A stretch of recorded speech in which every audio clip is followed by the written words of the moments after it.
10ാമത്തെ എപ്പിസോഡിൻ്റെ തുടക്കം തന്നെ നമ്മളെ കാണിക്കുന്നത് ആ പെണ്ണിനെയാണ്. ലിന് സ്വപ്നത്തിൽ നിന്ന് എണീറ്റിട്ട് ഒത്തിരി കരയുന്നുണ്ട്.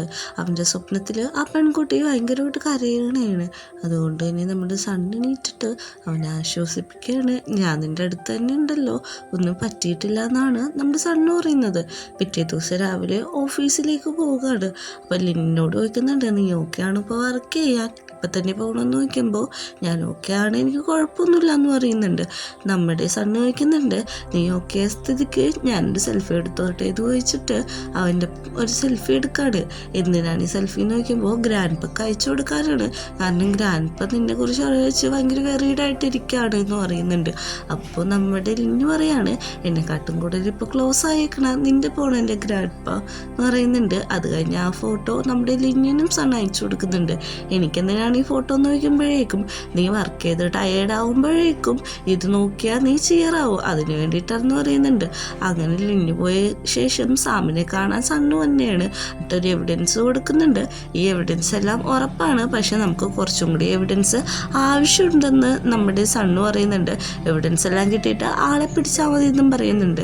അങ്ങനെ മീറ്റിംഗ് ആണ് നടക്കുന്നത്. എല്ലാവരും മീറ്റിംഗ് വന്നിട്ടുണ്ട്. അപ്പോൾ ഇരിക്കുമ്പോൾ നമ്മുടെ ചാൻ എടുത്തു പറയും, ഇത്ര ദിവസത്തെ ബിസിനസ് ട്രിപ്പ് എങ്ങനെയുണ്ടായിരുന്നു, അതുമാത്രമല്ല ആ വലിയ കമ്പനിയുടെ ഓർഡർ നമുക്ക് കിട്ടിയില്ലേ എന്നൊക്കെ ഇവൻ്റെ കാര്യം മനസ്സിലാപ്പിക്കാൻ വേണ്ടിയിട്ട് പറയുന്നുണ്ട്. എല്ലാവരും അത് കേട്ടിരിക്കുന്നുണ്ട്.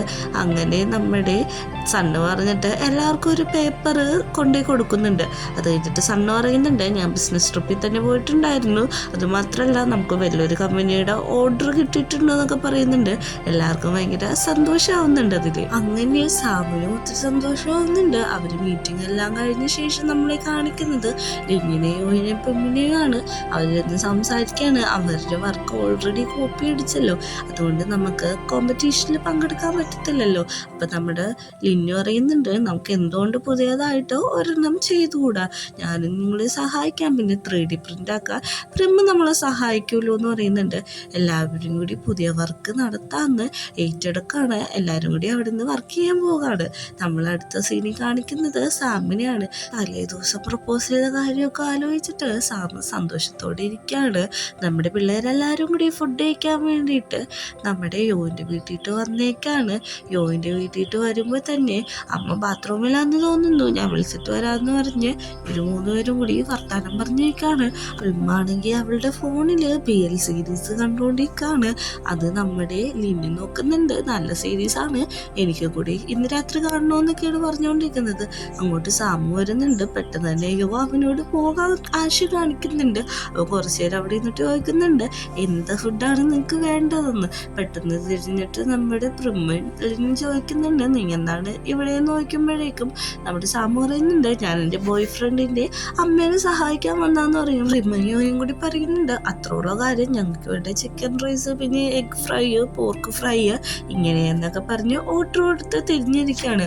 പെട്ടെന്ന് തന്നെ യോ ചോദിക്കുന്നുണ്ട്, നിങ്ങൾക്കിതിൽ അതിശയിക്കാനൊന്നുമില്ലേ, നിങ്ങൾ എന്താണ് എന്നോടൊന്നും ചോദിക്കാത്തതെന്ന് ചോദിക്കുമ്പോൾ, നിങ്ങൾ ഓൾറെഡി റിലേഷൻഷിപ്പിലാണ്, നിങ്ങൾക്ക് നേരത്തെ മനസ്സിലായായിരുന്നു. ഒരാൾക്ക് മെസ്സേജ് വരുമ്പോൾ തന്നെ അടുത്ത ആൾക്ക് മെസ്സേജ് വരുന്നുണ്ട്, ഇതിൽ നിന്നൊക്കെ കണ്ടുപിടിക്കാൻ ഭയങ്കര എളുപ്പമാണെന്ന് പറയുന്നുണ്ട്. പിന്നെ അവർ ചാറ്റ് ചെയ്യുന്നത് അവർ അഭിനയിച്ച് കാണിക്കുകയാണ്. നമ്മുടെ യോയ്ക്ക് ഭയങ്കര സന്തോഷമാവുന്നുണ്ട്. അവൻ പറയുന്നുണ്ട്, നിങ്ങളാണ് യഥാർത്ഥ ഫ്രണ്ട്സ് എന്നൊക്കെ. അങ്ങനെ സാമു ഫുഡ് എടുത്തിട്ട് വരാമെന്ന് പറഞ്ഞ് അകത്തേക്ക് പോവാണ്. നമ്മുടെ യോവിനെയും പിടിച്ചു വലിച്ചുകൊണ്ടാണ് പോകുന്നത്. യോവിനെ അവിടെ വെച്ചൊരു കിസ് എടുക്കുമ്പോൾ ഇവർക്ക് ശരിക്കും നാണം വരെയാണ്. യോയിനെയും വലിച്ചുകൊണ്ട് അവർ അകത്തേക്ക് പോവുകയാണ്. എന്നിട്ട് നമ്മുടെ ലിന്നിനും പ്രിമ്മിനും വേണ്ട ഫുഡെല്ലാം പ്രിപ്പയർ ചെയ്തുകൊണ്ടിരിക്കുകയാണ്. അങ്ങനെ ഇരിക്കുമ്പോഴാണ് നമ്മുടെ യോ പറയുന്നത്, എൻ്റെ കൈ മുറിഞ്ഞു എന്ന് പറഞ്ഞ് ഐ ലവ് യു എന്ന് പറയുന്ന ഒരു ചിഹ്നം സാമിനെ കാണിക്കുകയാണ്. അങ്ങനെ അവർ ടീസ് ചെയ്ത് കളിച്ചുകൊണ്ടിരിക്കുകയാണ്. രാത്രി ആകുമ്പോഴേക്കും നമ്മുടെ ലിന്ന് വർക്ക് ചെയ്തുകൊണ്ടിരിക്കുകയാണ്. സണ്ണങ്ങോട്ട് വന്നിട്ട് ചോദിക്കുന്നുണ്ട്, നീ എന്താണ് വർക്ക് ചെയ്യുന്നതെന്ന് നോക്കുമ്പോഴേക്കും, പുതിയ പ്രൊജക്റ്റാണ്, സമയം കഴിഞ്ഞിട്ടില്ലല്ലോ, അതുകൊണ്ട് ഞങ്ങൾ പുതിയൊരെണ്ണം ചെയ്യാനായിട്ട് തീരുമാനിച്ചു എന്ന് പറയാണ്.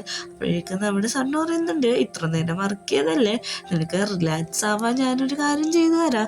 അപ്പോഴേക്കും നമ്മുടെ ലിന്നു പറയുന്നുണ്ട്, ഇപ്പോൾ തന്നെ വേണമെന്ന് ചോദിക്കുമ്പോൾ ഇപ്പം തന്നെ വേണമെന്ന് ഇൻഡയറക്റ്റ് ആയിട്ട് പറയുന്നുണ്ട്. നോക്കുമ്പോൾ പൂൾ ഗെയിം കളിക്കാനാണ് വിളിച്ചുകൊണ്ട് വന്നേക്കുന്നത്. നമ്മുടെ ലിന്നു വയ്ക്കുന്നുണ്ട്, ഇതാണ് ഇത്ര റിലാക്സ് ആയിട്ടുള്ള കാര്യമെന്ന് വയ്ക്കുമ്പോൾ ഇതാണെന്ന് പറയുന്നുണ്ട്. സണ്ണവനെ അത് കളിക്കാൻ പഠിപ്പിച്ചു കൊടുക്കുന്നുണ്ട്. കുറച്ച് ക്ലോസ് ആയിട്ടാണ് അവർ നിൽക്കുന്നത്. അങ്ങനെ അവൻ ഗെയിം കളിക്കാൻ സ്റ്റാർട്ട് ചെയ്യുന്നുണ്ട്. പക്ഷെ എത്ര ശ്രമിച്ചിട്ടും നമ്മുടെ ലിന്നിന് ആ ഗെയിം മര്യാദ കളിക്കാൻ പറ്റുന്നില്ല. അപ്പോഴേക്കും നമ്മുടെ ലിന്നു പറയുന്നുണ്ട്, ഞാൻ ഈ ഗെയിം കളിക്കാൻ എന്ത് സാധനമാണ് തരാമെന്ന് പറഞ്ഞെന്ന് ചോദിക്കുന്നുണ്ട്. നീ ജയിച്ചാലും തോറ്റാലും ഞാൻ തരാമെന്ന് പറഞ്ഞിട്ടുണ്ട്. എന്നിട്ട് നമ്മുടെ ലിന്നിനെ പിടിച്ച് കിസ് ചെയ്യാണ്. പിന്നെ ആ സീൻ ഒരു ഇന്റിമേറ്റ് സീനിലേക്കാണ് കൺവേർട്ട് ചെയ്ത് പോകുന്നത്. അങ്ങനെ അവിടെ കിടന്ന് സംസാരിക്കുന്നുണ്ട്. നീ ഓക്കെ ആണോ, നിന്റെ പ്രോജക്റ്റ് നന്നായിട്ട് കംപ്ലീറ്റ് ചെയ്യണോ എന്നൊക്കെയുള്ള കാര്യങ്ങളൊക്കെയാണ് അവിടെ കിടന്ന് പറയുന്നത്. അങ്ങനെ ലിന്നിറങ്ങുമ്പോൾ അവനൊരു സ്വപ്നം കാണുകയാണ്. ആ സ്വപ്നത്തിൽ കാണുന്ന പെണ്ണ് ഒരു നെക്ലസ് ഉണ്ടാക്കിയിട്ട് അവിടുത്തെ സൂര്യൻ എന്ന് പറഞ്ഞ ഒരാൾക്ക് കൊടുക്കുകയാണ്. എന്നിട്ട് ആ നെക്ലസ് അവൻ വലിച്ചൂരുന്നതും അവിടെ തടങ്കിലാക്കുന്നതൊക്കെയാണ് അവൻ സ്വപ്നം കാണുന്നത്. പെട്ടെന്ന് അവൻ നെട്ടി എണീറ്റിട്ട് വർക്ക് ചെയ്യുന്ന സ്ഥലത്തേക്ക് പോയിട്ടുണ്ട്. ആ നെക്ലസിന്റെ ഇൻസ്പിറേഷനിൽ അവൻ അവിടെ ഇരുന്ന് വർക്ക് ചെയ്യുന്നുണ്ട്. സണ്ണിത് അവിടെ നിന്ന് നോക്കി കാണുന്നുണ്ട്. പിറ്റേ ദിവസം രാവിലെ ഓഫീസിലെത്തുമ്പോഴേക്കും നമ്മുടെ സണ്ണിനൊരു കോള് തന്നെയാണ്. നോക്കുമ്പോൾ അമ്മയാണ്. അമ്മ അറിയുന്നുണ്ട്, നീ എത്ര പെട്ടെന്ന് വീട്ടിട്ട് വാ. അത് മാത്രമല്ല അയാളെയും കൂട്ടിക്കോളാൻ പറയുന്നുണ്ട്. നമ്മുടെ നോക്കുന്നുണ്ട്, അമ്മേനായിട്ടുള്ള ഡേറ്റ് തൊട്ട് വിളിച്ചത് ചോദിക്കുമ്പോൾ അതെ, പക്ഷെ നീയോ എൻ്റെ കൂടെ വരുന്നതാണ് എൻ്റെ ആഗ്രഹം, നിനക്ക് എൻ്റെ വീടൊക്കെ കാണണ്ടേന്ന് ചോദിക്കുന്നുണ്ട്. അങ്ങനെ അവൻ ഓക്കെ പറയുന്നുണ്ട്. അതാ നമുക്ക് വൈകിക്കണ്ട, ഇന്ന് തന്നെ എൻ്റെ വീട്ടിൽ പോവാന്നാണ് സണ്ണ് പറയുന്നത്. അങ്ങനെ രണ്ടുപേരും കൂടി അവിടുന്ന് വീട്ടിലേക്ക് തിരിക്കുന്നുണ്ട്. വീടെത്തുമ്പോഴേക്കും അവൻ്റെ വീടെല്ലാം പരിചയപ്പെടുത്തി കൊടുക്കുന്നുണ്ട്. ഞാൻ ഇവിടെയാണ് വളർന്നത്, ഇവിടെയാണ് താമസിച്ചത് എന്നൊക്കെയുള്ള കാര്യമൊക്കെ പറയുന്നുണ്ട്. ഇവർ നിൽക്കുമ്പോൾ അങ്ങോട്ട് അവിടുത്തെ ആൻറ്റി വരെയാണ്. ആൻറ്റി വന്നിട്ട് പറയുന്നുണ്ട്, ഞാൻ നിന്നെ ഒത്തിരി മിസ് ചെയ്തു എന്ന് പറയുമ്പോൾ ഞാനും നിങ്ങളുടെ ഫുഡ് ഒത്തിരി മിസ് ചെയ്തായിരുന്നു, ഇതാണ് നീ പറഞ്ഞ ആളെന്ന് ചോദിക്കുന്നുണ്ട്. അതെ, ഇവൻ തന്നെയാണ് ഞാൻ പറഞ്ഞ ആള്, നല്ല ക്യൂട്ടാണ് കാണാമെന്ന് ആൻറ്റി പറയുന്നുണ്ട്. അപ്പോൾ നമ്മുടെ സണ്ണ് പറയുന്നുണ്ട്, എൻ്റെ സെലക്ഷൻസ് ഒന്നും തെറ്റാറില്ലെന്ന്. അങ്ങനെ അവർ ഫുഡ് കഴിക്കാനായിട്ട് പോയിരിക്കുന്നുണ്ട്. സണ്ണിൻ്റെ ഫേവറേറ്റ് ഫുഡാണ് ആൻറ്റി കുക്ക് ചെയ്ത് കൊടുത്തത്. അവരവിടെ ഇരിക്കുന്ന സമയത്ത് അമ്മ അങ്ങോട്ട് വരുന്നുണ്ട്. അമ്മേനെ അവിടെ ഇരുത്തുന്നുണ്ട്. നമ്മുടെ ലിന്നാണെങ്കിൽ ഗുഡ് മോർണിംഗ് എന്നൊക്കെ പറയുമ്പോൾ അമ്മ പറയുന്നുണ്ട്, ഭക്ഷണം കഴിക്കൂ, നന്നായിട്ട് വയറ് നിറയുന്നവരെ ഭക്ഷണം കഴിക്കാനായിട്ടാണ് അമ്മ പറയുന്നത്. അങ്ങനെ അവർ ഭക്ഷണം കഴിച്ചിട്ട് അവിടെ ഇരുന്ന് സംസാരിക്കുകയാണ്. അപ്പോൾ നമ്മുടെ സണ്ണ് പറയുന്നുണ്ട്, അമ്മയുടെ പെയിൻറ്റിങ്സ് ഒന്ന് കാണിക്കാൻ പറ്റുമോ, കാരണം നമ്മുടെ ലിന്നിന് അതൊരു ഇൻസ്പിറേഷൻ ആവും അവന് വർക്ക് ചെയ്യാന്ന് പറയുന്നുണ്ട്. അമ്മയാണെങ്കിൽ അത് കാണിച്ചു തരാൻ കുഴപ്പമൊന്നുമില്ല എന്നാണ് പറയുന്നത്. അപ്പോഴേക്കും അമ്മ പറയുന്നുണ്ട്, നിന്റെ വർക്കെല്ലാം ഞാൻ കാണാറുണ്ട്, നല്ല വർക്കാണ്, നീ അതിൽ തന്നെ മുമ്പോട്ട് പോവും, പിന്നെ എന്തൊക്കെ വന്നാലും അതൊന്നും നീ മൈൻഡ് ചെയ്യേണ്ട ആവശ്യമില്ല എന്ന് പറയുന്നുണ്ട്. അപ്പം അമ്മ പറയുന്നുണ്ട്, എന്നാൽ നമുക്ക് ഇനി വർത്താനം പറഞ്ഞിരിക്കണ്ട, വേഗം ചെന്ന് പെയിൻറ്റിങ്സ് കാണാമെന്നാണ് പറയുന്നത്. അവരെ പെയിൻറ്റിങ്സ് കാണാനായിട്ട് അങ്ങോട്ട് പോവുകയാണ്. അമ്മ പറയുന്നുണ്ട്, കുറേ നാൾ ഞാൻ എൻ്റെ സ്വപ്നത്തിൽ ഈ സൂര്യൻ എന്ന് പറഞ്ഞ ഒരാളെ കാണുമായിരുന്നു. ഈ പെയിൻറ്റിങ്സ് ഒക്കെ ചെയ്ത് കഴിഞ്ഞിട്ട് പിന്നെ എൻ്റെ സ്വപ്നത്തിൽ അയാളെ കണ്ടിട്ടില്ലാത്ത പറയുന്നുണ്ട്. ഇതെല്ലാം കേൾക്കുന്ന ലിഡിന് എന്തോ പോലെ ആവുന്നുണ്ട്. ലിഡിൻ്റെ സ്വപ്നത്തിൽ ആ സൂര്യൻ എന്ന് പറയുന്ന ആൾ തന്നെ ഉള്ളൂ. അങ്ങനെ പെയിൻറ്റിങ് കാണിച്ചു കൊടുക്കുന്നില്ല. അത് കാണുന്നതും അവന് എന്തോ ആലോചിക്കുകയാണ്. അവൻ്റെ ഓർമ്മ പണ്ടത്തെ കാര്യങ്ങളിലേക്ക് പോവുകയാണ്. അതിൽ നമ്മുടെ ഈ സൂര്യന് എൻഗേജ്മെൻറ്റ് ചെയ്ത പെണ്ണ് നിൽക്കുന്നതും അവളെ മരിച്ചു പോകുന്നതൊക്കെയാണ് കാണുന്നത്. ആ പെണ്ണായിട്ട് നമ്മുടെ ലിന്നിൽ തന്നെയാണ് അവൻ സങ്കല്പിക്കുന്നത്. സൂര്യന് അവൻ ആ നെക്ലസ് കൊടുക്കാണ്. ഇത് ചാന്ദിനിക്ക് വേണ്ടിയിട്ട് പ്രിപ്പയർ ചെയ്തതാണ്, നല്ലതാണെന്നൊക്കെയാണ് പറയുന്നത്.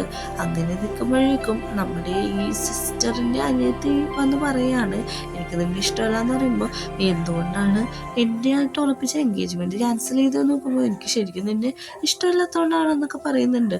ഇത് ആ പെൺകുട്ടി കേൾക്കുന്നുണ്ട്. ഈ പെൺകുട്ടി സൂര്യൻ്റെ പുറകെ നടന്ന് ചോദിക്കുന്നുണ്ട്, നിങ്ങൾക്ക് ഞാൻ എന്തോ ഒരു സ്നേഹം തരുന്നു, എൻ്റെ സ്നേഹം നിങ്ങൾ എന്താണ് കാണാത്തത്, എന്നെ എന്താണ് നീ സ്നേഹിക്കുക എന്നൊക്കെയാണ് അവൾ ചോദിക്കുന്നത്. സൂര്യനൊന്നും മിണ്ടുന്നില്ല. അവന് നല്ല രീതിക്ക് ദേഷ്യം വരുന്നുണ്ട്. അടുത്ത സീനിൽ കാണിക്കുന്നത് ആ പെൺകുട്ടി സ്നേഹിക്കുന്ന ആളുടെ അടുത്ത് പറയാണ്, ഞാൻ എൻഗേജ്മെൻ്റ് ഒക്കെ ക്യാൻസലാക്കി, ഇനി എന്നെ കല്യാണം കഴിക്കണമെന്ന് പറയുമ്പോൾ ഒരു ബ്ലാക്ക് സാധനം വന്ന് അവള് അവിടെ വെച്ച് മരിച്ചു പോവാണ്. ഇതെല്ലാം നമ്മുടെ ആ പെണ്ണിൻ്റെ കയ്യിൽ നിന്നാണ് ആ പവർ വന്നത്. ഇത് അറിഞ്ഞ സൂര്യന് ഒത്തിരി ദേഷ്യമാവുന്നുണ്ട്. അവൻ ഇവള് മരിച്ചെടുക്കുന്നതാണ് കാണുന്നത്. തിരിഞ്ഞു നോക്കുമ്പോൾ നമ്മുടെ ഈ പെണ്ണിൻ്റെ കയ്യിൽ നിന്നാണ് ഈ സാധനം പവർ വരുന്നത്. അവളൊരു സ്ഥലത്ത് കൊണ്ടു നടക്കുന്നുണ്ട്. അവളായിട്ട് നമ്മുടെ ലിന്ന തന്നെയാണ് അവനെ സങ്കല്പിക്കുന്നത്. ആ നെക്ലസ് വലിച്ചെറിഞ്ഞ് കളയാണ് കേട്ടോ പറയുന്നുണ്ട്, നിന്റെ സ്വന്തം അനിയത്തിനെ നീ ലവിന് വേണ്ടി കൊന്നു, എത്ര ക്രൂരയാണ് നീ എന്നൊക്കെ ചോദിക്കുന്നുണ്ട്. അങ്ങനെയാണ് ആ പെൺകുട്ടി ശരിക്കും അവിടെ തടങ്കിലാക്കപ്പെട്ടു പോകുന്നത്. ആ ജാസ്മിൻ്റെ അടുത്ത് അവൾ ഒത്തിരി കരയുന്നുണ്ട്. ഇതാണ് ഇവൻ്റെ സ്വപ്നത്തിൽ യഥാർത്ഥത്തിൽ നടക്കുന്ന കാര്യം. അവൻ ആ പെയിൻറ്റിങ് കണ്ടപ്പോൾ എല്ലാം മനസ്സിലായി. അവൻ പെട്ടെന്ന് തന്നെ മാഡത്തിനോട് ചോദിക്കുകയാണ്, ഞാൻ നിങ്ങളെ ഡിസൈഡർ വർക്ക് കാര്യങ്ങളൊന്നും യൂസ് ചെയ്തോട്ടെന്ന്. അപ്പോൾ നമ്മുടെ സണ്ണ് പറയുന്നുണ്ട്, നമുക്ക് പുറത്തിരിക്കാൻ അമ്മയെന്ന് പറഞ്ഞ് അവർ പുറത്തേക്ക് പോകുന്നുണ്ട്. അങ്ങനെ അവൻ അവിടെ ഇരുന്ന് അവൻ്റെ മെമ്മറിയിൽ അപ്പോൾ കിട്ടിയ ഡിസൈൻ വരച്ചുകൊണ്ടിരിക്കുകയാണ്. അവൻ കുറച്ചധികം ഡിസൈൻ തന്നെ വരയ്ക്കുന്നുണ്ട്. അങ്ങനെ ഡിസൈൻ കംപ്ലീറ്റ് ആക്കുന്നതാണ് നമ്മളെ കാണിക്കുന്നത്. നെക്സ്റ്റ് സീനിൽ അമ്മയും നമ്മുടെ സണ്ണും കൂടി ഇന്ന് വർത്താനം പറയാനായിട്ട് പറയുന്നുണ്ട്, ഞാൻ നിങ്ങൾ ഒത്തിരി മിസ് ചെയ്യുന്നുണ്ട്. നീ ഇവൻ കാരണമാണ് വർക്കൊന്നും മര്യാദ ചെയ്യാതെ ഞാൻ നടക്കുന്നത്. ഒരു ഡിസ്റ്റൻസ് ഇടണം, അല്ലെങ്കിൽ ആ കാര്യം പറയും. ഇവിടുത്തെ പ്രസിഡന്റ് ലവിന് വേണ്ടിയിട്ട് ഡോഗിനെ പോലെ പുറകെ നടക്കണേ എന്നൊക്കെ ഉള്ള കാര്യം. അപ്പം അവൻ പറയുന്നുണ്ട്, ഞാൻ നന്നായിട്ട് വർക്ക് ചെയ്തോളാം, അമ്മ അത് പേടിക്കേണ്ട ആവശ്യമൊന്നുമില്ല. പിന്നെ ലിന്നി ക്യൂട്ടല്ലേ എന്ന് ചോദിക്കുമ്പോൾ അത് നല്ല ക്യൂട്ടാണ്, എൻ്റെ മോൻ്റെ ഡിസിഷൻ തെറ്റാറില്ല, നീ നിൻ്റെ ഡാഡിനെ പോലെയാണ് സ്നേഹത്തിൻ്റെ കാര്യത്തിൽ നിന്നൊക്കെയാണ് അമ്മ പറയുന്നത്. അങ്ങനെ അവർ രണ്ടുപേരും കൂടി അവിടെ ഹഗ് ചെയ്ത് നിൽക്കുന്ന സമയത്താണ് ലിന്നു അവൻ്റെ വർക്ക് തീർത്തിട്ട് അങ്ങോട്ട് വന്നത്. ലിന്നു വരുമ്പോൾ ചോദിക്കുന്നുണ്ട്, വർക്ക് കഴിഞ്ഞോ എന്ന് ചോദിക്കുമ്പോൾ അത് എൻ്റെ വർക്ക് കഴിഞ്ഞു, നോക്കാനായിട്ട് അത് കൊടുക്കുന്നുണ്ട്. സണ്ണ് നോക്കുന്നുണ്ട്, അമ്മേനെയും കാണിക്കുന്നുണ്ട്. അമ്മക്കത് കണ്ടിട്ട് ഭയങ്കര ഇഷ്ടപ്പെടുന്നുണ്ട്. അപ്പോൾ പറയുന്നുണ്ട്, ഈ കോമ്പറ്റീഷനിൽ ഏറ്റവും നന്നാവാൻ പോകുന്നത് ഈ ഒരു ഡിസൈൻ ആയിരിക്കും എന്ന്. എന്നിട്ട് ആ ഡിസൈൻ നമ്മളെ കാണിക്കുന്നുണ്ട്. അവൻ്റെ ആ സീരീസിൽ നിന്ന്, അതായത് അവൻ്റെ ഓർമ്മയിൽ നിന്ന് ഇൻസ്പയർ ആയ ഒരു ഡിസൈനാണത്. അപ്പോൾ നമ്മുടെ സണ്ണ് അവന് ഒരു കല്ല് കൊടുക്കുന്നുണ്ട്, അതായത് പേള് പോലത്തെ ഒരു കല്ലാണ്. എന്നിട്ട് പറയുന്നുണ്ട്, എനിക്ക് തോന്നുന്നത് ഈ ഒരു കല്ല് നിൻ്റെ ഡിസൈനിൽ സൂട്ടാവും എന്നുള്ളത്. അപ്പോൾ നമ്മുടെ ലിന്നിനും അത് ഒത്തിരി ഇഷ്ടപ്പെടുന്നുണ്ട്. നമ്മുടെ സണ്ണ് വയ്ക്കുന്നുണ്ട്, നിനക്കിത് വേണമെന്ന് ചോദിക്കുമ്പോൾ ഉറപ്പായിട്ടും എനിക്ക് വേണം, എനിക്ക് എൻ്റെ നെക്ലസിന് നടുക്ക് വെക്കാനായിട്ട് ഈ സ്റ്റണ്ടിങ് ആയിട്ടുള്ള കല്ല് പറഞ്ഞാൽ മതി, ഇത് വെച്ചിട്ടുണ്ടെങ്കിൽ നല്ല രീതിക്ക് തന്നെ ആ നെക്ലസ് നന്നാവും എന്ന് പറയുന്നുണ്ട്. അങ്ങനെ അവരവിടുന്ന് പോയി കഴിഞ്ഞിട്ട് റിലാക്സ് ആവാൻ വേണ്ടിയിട്ട് ഷാമ്പയിനൊക്കെ കുടിച്ച് ഇരിക്കുന്നതാണ് കാണിക്കുന്നത്. എന്നിട്ട് പറയുന്നുണ്ട്, ഇന്നത്തെ ദിവസം നല്ലൊരു ദിവസമായിരുന്നു, എനിക്ക് നല്ലൊരു ഡിസൈൻ ക്രിയേറ്റ് ചെയ്യാൻ പറ്റി എന്ന് പറയുന്നുണ്ട്. നമ്മുടെ സണ്ണ് വെള്ളത്തിലേക്ക് ഇറങ്ങുന്നുണ്ട്. ലിന്നിനോട് ഇറങ്ങാൻ പറയുമ്പോൾ എനിക്ക് പേടിയാണെന്നാണ് പറയുന്നത്. പേടിക്കേണ്ട ആവശ്യമൊന്നുമില്ല, ഞാൻ നിൻ്റെ കൂട്ടത്തിലുണ്ടല്ലോ, അതുകൊണ്ട് നീ പേടിക്കണ്ടെന്ന് പറഞ്ഞ് നമ്മുടെ ലിന്നിനെയും പിടിച്ച് ഇറക്കാണ്. എന്നിട്ട് അവർ രണ്ടുപേരും കൂടി അവിടെ ഹാപ്പി ആയിട്ട് നിൽക്കുന്നതാണ് നമ്മളെ കാണിക്കുന്നത്. ലിന്നിന് വെള്ളം പേടിയായതുകൊണ്ട് തന്നെ അവൻ ആദ്യം അവിടെ ഇരിക്കുന്നു. പിന്നെ നമ്മുടെ സണ്ണ് എന്നെ വിളിച്ചെടുക്കുന്നു. ഈ സീൻ കാണിച്ചുകൊണ്ടാണ് 10ാമത്തെ എപ്പിസോഡ് അവസാനിക്കുന്നത്.